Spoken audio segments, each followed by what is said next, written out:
On the morning of March 4th, 2022, at exactly 7:25 and 58 seconds Eastern Time, a 50-foot-long chunk of dead metal slammed into the far side of the moon at roughly 5,800 miles an hour. Nobody saw it happen. No cameras were pointed at the impact site. But astronomers on Earth knew, to within a few kilometers, exactly where and when it would hit, because they'd been tracking this specific piece of space junk for months. What they didn't know, and what it would take more than a year and a half of genuine scientific detective work to figure out, was what the object actually was, who it belonged to, and why, when it finally hit the lunar surface, it left behind something no rocket body had ever created before. This is the true story of the mystery rocket that crashed into the moon, the government that denied it belonged to them, and the strange, doubled scar it left behind that ended up revealing far more than anyone expected. If you want real space stories told accurately, subscribe now, because this one gets stranger the deeper you go. Let's start with how anyone even knew this thing was going to hit the moon in the first place, because that part of the story is remarkable on its own. Bill Gray is an American astronomer who writes and maintains a piece of software called Project Pluto, used by astronomers around the world to track asteroids, comets, and pieces of space debris drifting through the solar system. Late in 2021, Gray's software flagged an error involving an object his system had cataloged years earlier, a discrepancy that led him to take a closer look at a specific piece of space debris that had been drifting in a chaotic, wobbly orbit around Earth and the Moon for years. Once Gray properly recalculated its trajectory, the math was clear. This object, formerly designated 0913A, was on a collision course with the far side of the Moon, and it was going to get there on March 4th, 2022. At the time, based on the object's brightness, its trajectory, and what records were available, Gray identified it as the spent second stage of a SpaceX Falcon 9 rocket, specifically the one used back in February of 2015 to launch NASA's Deep Space Climate Observatory, a satellite designed to monitor solar wind and space weather from a stable point between the Earth and the Sun. That identification made a certain amount of sense. Falcon 9, 9 upper stages from missions headed to distant, high orbits sometimes don't have enough fuel left to safely deorbit back into Earth's atmosphere, and instead get abandoned in long, looping orbits that can eventually become unstable enough to collide with the Moon after drifting for years. For a while, that was simply the story, a piece of forgotten American space debris finally coming home to roost on the Moon rather than the Earth, 7 years after it had done its job. If a story built on real, verified reporting instead of exaggeration is the kind of thing you want more of, drop a like on this video right now. It genuinely helps this content reach more people who'd get value out of it. But Gray kept digging, and the Falcon 9 explanation started falling apart under closer scrutiny. Working alongside Jonathan McDowell, an astrophysicist at the Harvard-Smithsonian Center for Astrophysics, who specializes in tracking spacecraft and orbital debris, Gray found evidence that didn't line up with the Discover mission's actual trajectory at all. The object's orbital path, when properly reconstructed, simply didn't match where a rocket stage from that specific 2015 SpaceX launch should have ended up. Instead, the evidence increasingly pointed toward a completely different source, a Long March 3C rocket.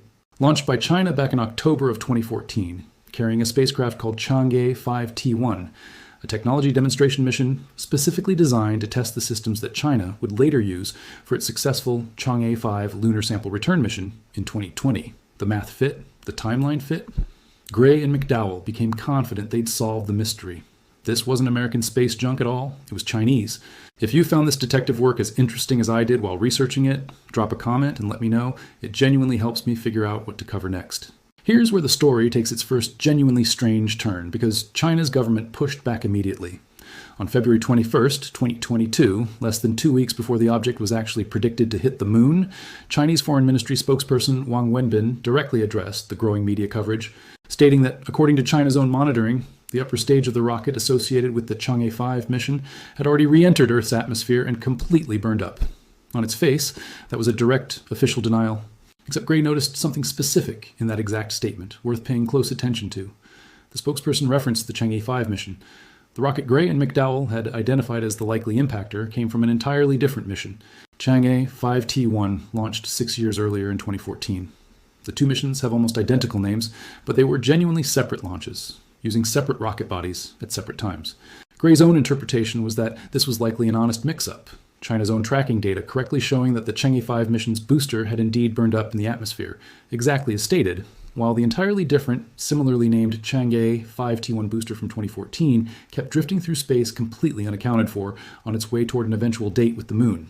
Whether that really was an honest mix-up or something else has never been definitively settled. and China's government has not issued any further public clarification on the matter since. What is definitively settled is what happened next, because on March 4th, 2022, right on schedule, at almost exactly the time and location astronomers had calculated months in advance, the object slammed into the far side of the moon near a large ancient impact basin called Hertzsprung crater, at a location roughly 5 degrees north of the lunar equator. And then for months, nobody actually had a picture of what it had left behind. That changed thanks to NASA's Lunar Reconnaissance Orbiter, a spacecraft that's been continuously photographing the moon's surface since 2009, specifically capable of spotting small, fresh changes in terrain by comparing images of the same location taken before and after a known event. Using the predicted impact coordinates that Gray and independent researchers at NASA's Jet Propulsion Laboratory had each separately narrowed down, the LRO team went hunting for the crash site. And in late May of 2022, they found it. NASA published its findings publicly on June 24, 2022, and what the images actually showed surprised even the scientists who'd been specifically looking for it. It wasn't one crater, it was two. Mark Robinson, the principal investigator for the Lunar Reconnaissance Orbiter Camera Team at Arizona State University, explained exactly why that was so unexpected. The impact had created an eastern crater roughly 18 meters across, directly overlapping, and superimposed on a second western crater roughly 16 meters across, together forming an elongated double crater spanning about 28 meters in its longest dimension. According to Robinson's own statement accompanying the discovery, that kind of double crater formation was genuinely unusual, and it likely indicated the rocket body had large, distinct masses concentrated at both of its ends, rather than the typical configuration of a spent rocket stage, which usually has its mass concentrated almost entirely at the engine end, with the rest of the stage consisting mostly of an empty, lightweight fuel tank. As Robinson put it directly in NASA's own release, since the origin of the rocket body remained uncertain at that point, the double nature of the crater might actually help identify exactly what had hit the moon. And it's worth being clear about just how unusual this specific outcome actually was, because NASA has direct comparable data going back decades. During the Apollo program, NASA deliberately crashed 4 spent Saturn V third-stage rocket boosters into the moon from the Apollo 13, 14, 15, and 17 missions, specifically to trigger seismic readings that instruments left on the lunar surface could measure, helping scientists understand the moon's internal structure. Every single one of those 4 intentional impacts created a single crater, larger than this new mystery crater, generally more than 35 meters across, but distinctly singular in shape, not doubled.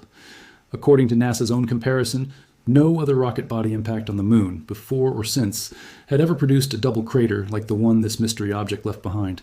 Bill Gray, working through the trajectory data himself, specifically ruled out one obvious potential explanation: that the object had simply struck the surface at an unusually shallow grazing angle, which can sometimes produce elongated or irregular craters. According to Gray's own analysis, the object actually came in at approximately 15 degrees from vertical, a reasonably steep, direct angle of impact, not the kind of shallow, skipping trajectory that might otherwise explain an elongated double impact site. If this double crater mystery has grabbed your attention the way it grabbed mine, drop a comment and let me know. It genuinely helps me figure out what to cover next. That left the genuine mystery sitting wide open for more than another year, until a team of researchers at the University of Arizona decided to actually solve it properly, using a method considerably more rigorous than simply matching up predicted trajectories. Led by Tanner Campbell, a doctoral student in the university's Aerospace and Mechanical Engineering department, the team gathered new ground-based telescope observations of the object, taken before it actually struck the moon, and applied spectroscopic analysis, essentially studying the specific wavelengths of sunlight reflecting off the object's surface to determine what materials it was actually made of. Combined with a detailed trajectory analysis, the team was able to conclusively confirm what Gray and McDowell had already suspected years earlier. The object really was the Long March 3C rocket body from China's 2014 Chang'e 5T1 mission. The case, at least regarding the identity of the rocket itself, was formally closed, published in a peer-reviewed study in the Planetary Science Journal in November of 2023.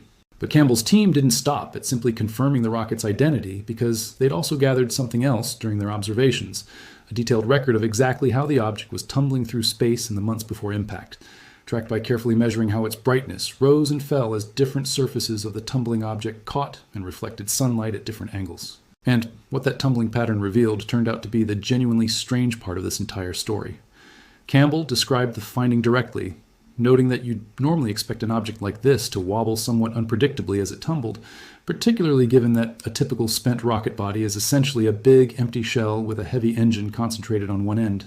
Instead, the object was tumbling end over end, in a remarkably smooth, stable, consistent pattern.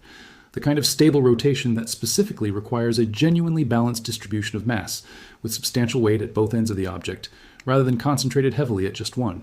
Working through the physics required to produce that specific kind of stable tumbling motion, Campbell's team calculated that the rocket's two engines, without any remaining fuel, likely weighed somewhere around 550 kilograms, or approximately 1 in 200 pounds, combined. For the object's tumbling behavior to make physical sense, something roughly comparable in mass needed to be sitting at the opposite end of the rocket body, balancing out those engines. And here's exactly where the story circles back to that original unusual double crater NASA had photographed on the moon more than a year earlier.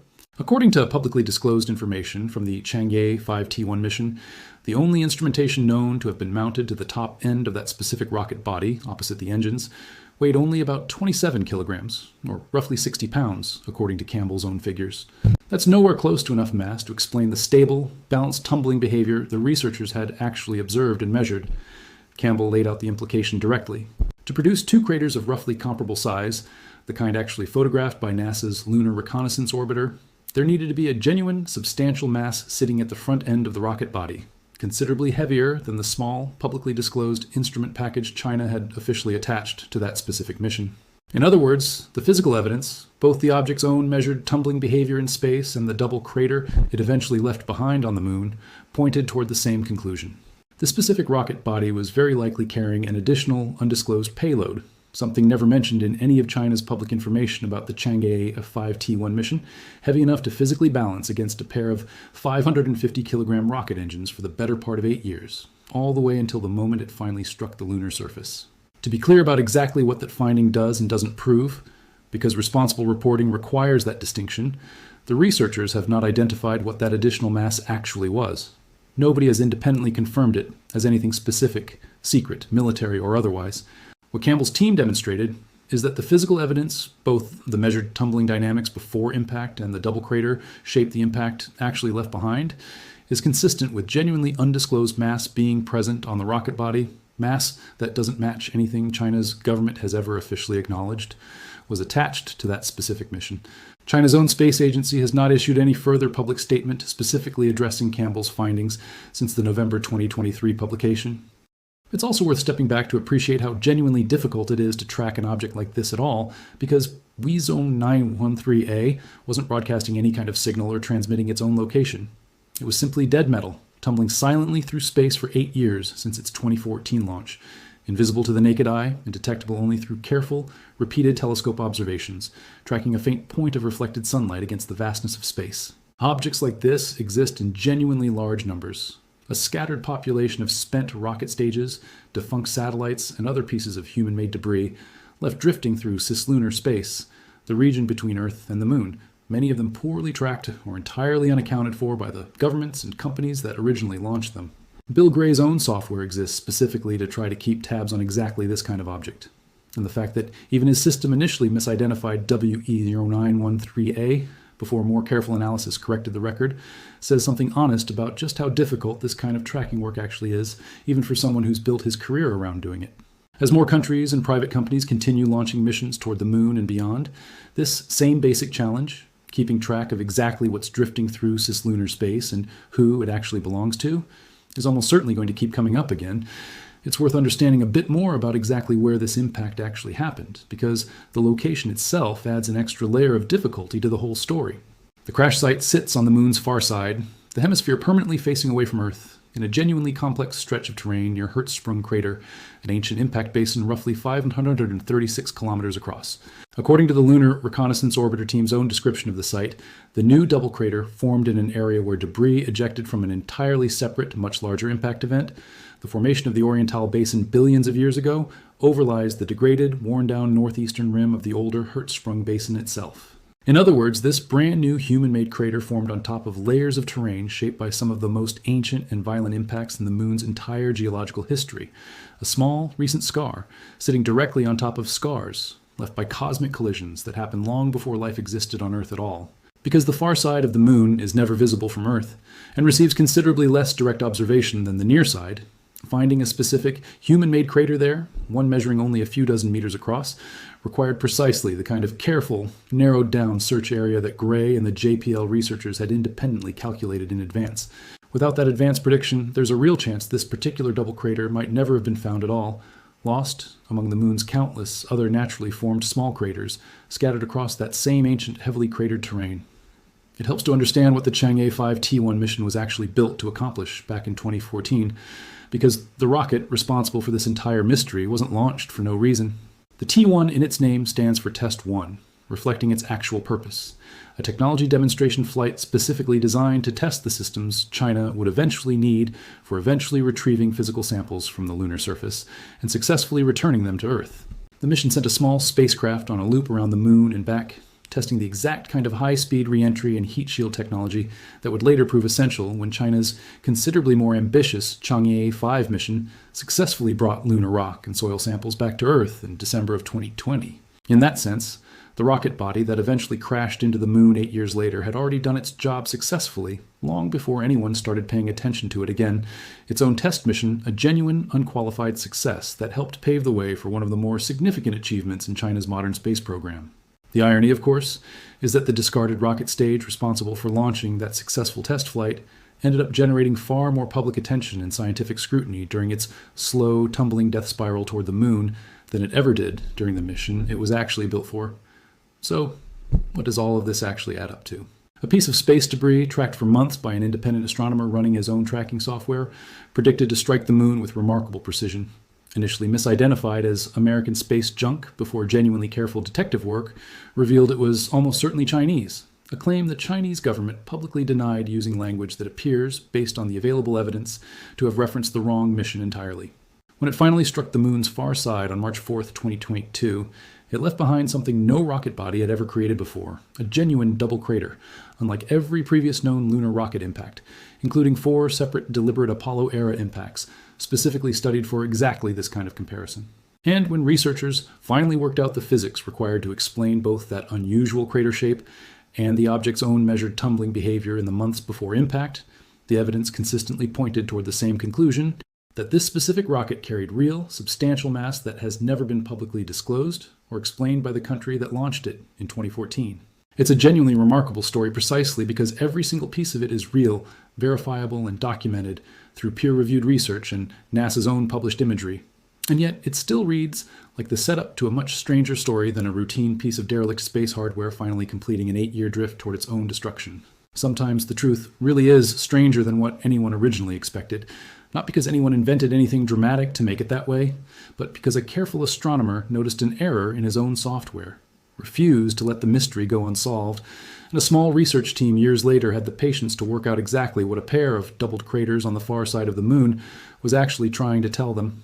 There's a specific kind of satisfaction built into how this particular story actually resolved itself, worth sitting with before we wrap up. Nobody involved in solving this mystery had access to any privileged information. Bill Gray was working with publicly available tracking software. Jonathan McDowell was cross-referencing publicly available orbital records. Tanner Campbell's team gathered their own ground-based telescope observations and ran their own independent spectroscopic analysis. Every conclusion in this entire story was reached through open, verifiable, painstaking scientific work, conducted largely by researchers, working with tools and data genuinely available to anyone willing to put in the same effort. That's what actually makes a double crater on the far side of the moon, formed by a piece of 8-year-old space junk nobody was watching closely, into a story worth telling properly. Not because it involves anything secret or hidden from view, but because it shows exactly how much careful, patient, unglamorous scientific detective work it actually takes to answer a genuinely simple-sounding question. What hit the moon, and what was it carrying? If stories like this, real mysteries solved through actual scientific detective work rather than manufactured drama, are what you come here for, subscribe to this channel and turn on notifications, because there's a lot more of this kind of story still out there waiting to be told correctly. Thanks for watching, and I'll see you in the next one.